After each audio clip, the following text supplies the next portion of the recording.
বন্ধুরা, wings and Miles YouTube চ্যানেলে আপনাদেরকে স্বাগত। গত দুটি পর্বে আপনারা দেখেছেন উত্তর সিকিমের সিংঘিকে আমার পৌঁছানো এবং সেখান থেকে কুলুং ট্রেকের গল্প। আজ আপনাদের সামনে তুলে ধরব সিংঘিকের সাইট সিইংয়ের গল্প। সিংঘিকে তৃতীয় দিন বেরিয়ে পড়লাম সাইট সিইংয়ে। প্রথমেই এলাম মেইন রাস্তার পাশে অবস্থিত মাংশিলা ভিউ পয়েন্টে যখন পৌঁছলাম তখন আকাশ যেন তার বুকে লেগে থাকা টুকরো টুকরো সাদা মেঘ নিয়ে এক অদ্ভুত চিত্রকল্প তৈরি করেছে। এখান থেকে রওনা দিলাম পরবর্তী গন্তব্য ফুদুং মনাস্ট্রির দিকে।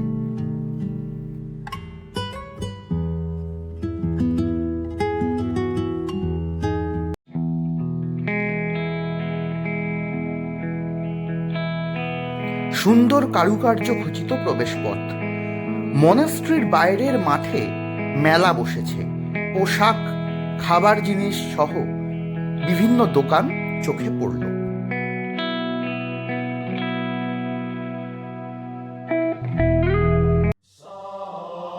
মনাস্ট্রির বাইরের দেওয়ালের রং, তার গঠনশৈলী সবই নজর কাড়ার মতো।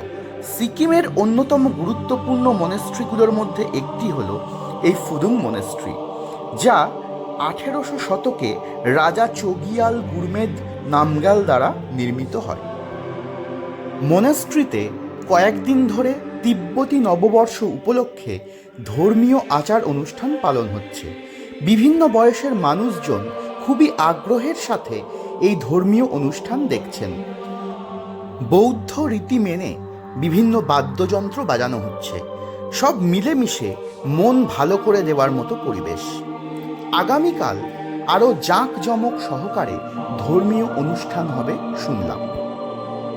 তিব্বতী নববর্ষ পালনের ধর্মীয় রীতির মধ্যে অন্যতম একটি হল চাম নৃত্য, যা বৌদ্ধ লামাদের দ্বারা পরিবেশিত হয়। এটি কোনো বিনোদন নয়, বরং এটি হলো একটি ধর্মীয় প্রথা যা দুষ্ট আত্মা বা নেতিবাচক শক্তিকে দূরে রাখে এবং নতুন বছরের জন্যে ইতিবাচক ও শুভ শক্তিকে আমন্ত্রণ করে। বৌদ্ধ রীতি অনুযায়ী নানা বাদ্যযন্ত্রের তালে তালে এই নৃত্য অনুষ্ঠিত হয়।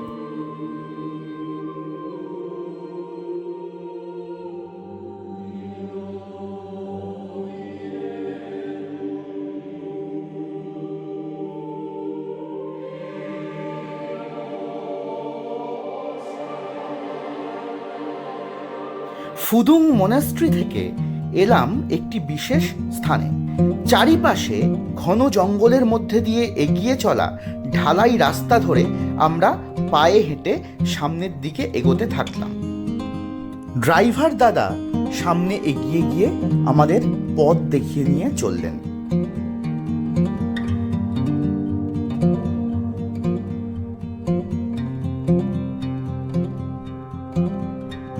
মিনিট 3-4 পায়ে হেঁটে এসে পৌঁছলাম একটি লেকের সামনে। নাম টিংচিম লেক। প্রায় 3150 ফিট উচ্চতায় অবস্থিত এই লেকটি সিকিমের অন্যতম একটি পবিত্র লেক। স্থানীয়রা বিশ্বাস করেন যে এই লেকের ডান দিকের একটি বড় পাথরের উপরে একজন গার্ডিয়ান স্পিরিট অবস্থান করেন। এই সব বিশ্বাস অবিশ্বাসের যুক্তি বা পাল্টা যুক্তির বাইরে গিয়েও এটুকু বলতে পারি যে আমি এখানে এসে এক অদ্ভুত মানসিক শান্তি অনুভব করেছিলাম। টিংচিম লেক থেকে পরের গন্তব্যে যাবার পথে প্রাকৃতিক সৌন্দর্যে অভিভূত হয়ে গেলাম।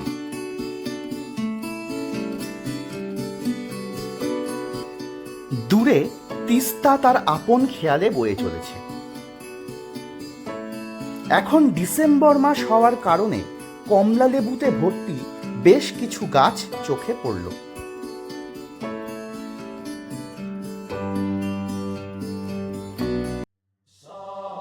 এবার এসে পৌঁছলাম রিংঘিম মনাস্ট্রিতে। 1852 সালে তৈরি সিকিমের প্রাচীন মোনাস্ট্রিগুলোর একটি হলো এই রিংঘিম মোনাস্ট্রি। 2011 সালের 18ই সেপ্টেম্বর প্রবল ভূমিকম্পের ফলে 70% অংশ ক্ষতিগ্রস্ত হওয়ার পর এই মোনাস্ট্রিটির পুনর্নির্মাণ করা হয়। এই মোনাস্ট্রিতে তিব্বতী বৌদ্ধ ধর্মের নিংমা ট্রেডিশনকে অনুসরণ করা হয়। নিংমা হল তিব্বতী বৌদ্ধ ধর্মের প্রাচীনতম ধর্মীয় সম্প্রদায়। সপ্তদশ শতকে লামা লাতসুন চেম্পো এই ট্রেডিশনকে সিকিমে নিয়ে আসেন। এখানে এসে দেখলাম এই মোনাস্ট্রিতেও তিব্বতী নববর্ষ উপলক্ষে ধর্মীয় রীতিনীতি পালন করা হচ্ছে। অতিথি অভ্যাগতরা উপস্থিত রয়েছেন। মোনাস্ট্রির তরফ থেকে খাওয়া দাওয়ার আয়োজনও করা হয়েছে। সবাই আমাদেরকে না খাইয়ে ছাড়লেন না। রিংঘিম মনেস্ট্রি থেকে এলাম রিংঘিমের হেলিপ্যাড গ্রাউন্ডে। এই জায়গার থেকে চারপাশের পাহাড়ের খুব সুন্দর প্রায় 360 ডিগ্রি ভিউ পাওয়া যায়। এখানকার পারিপার্শ্বিক প্রাকৃতিক সৌন্দর্যে অভিভূত হয়ে গেলাম। সৃষ্টিকর্তা যেন নিজে হাতে এই জায়গাকে সাজিয়ে তুলেছেন।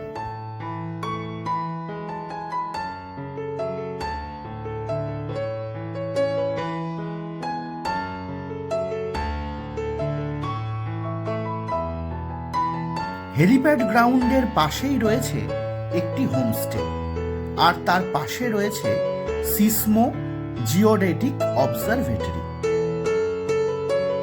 হেলিপ্যাড গ্রাউন্ড এবং অবজারভেটরি দুটোই 2011 ভূমিকম্পের পরে তৈরি হয়।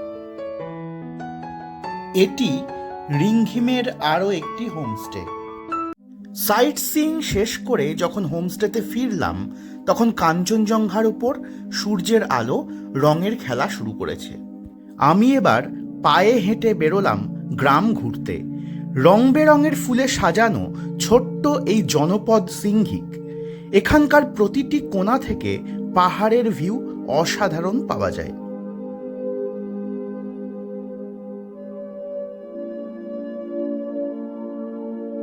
হঠাৎ একটা দারুণ জিনিস চোখে পড়ল। একটু পুরনো ব্যবস্থা বলতে পারেন।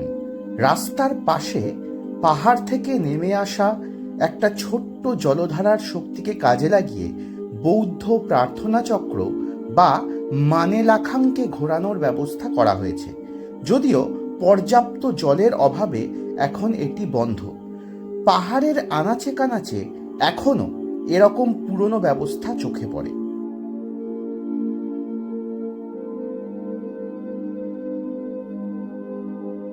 এখানকার আরও দুটি হোমস্টের নাম এবং কন্ট্যাক্ট নাম্বার দেওয়া হলো।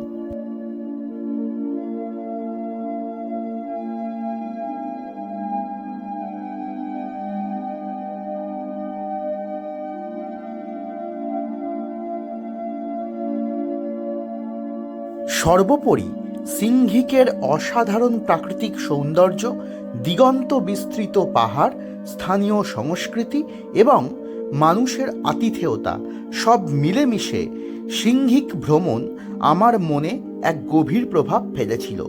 সেই রেস ধরেই আবার আসব নতুন কোনো জায়গার সন্ধান নিয়ে।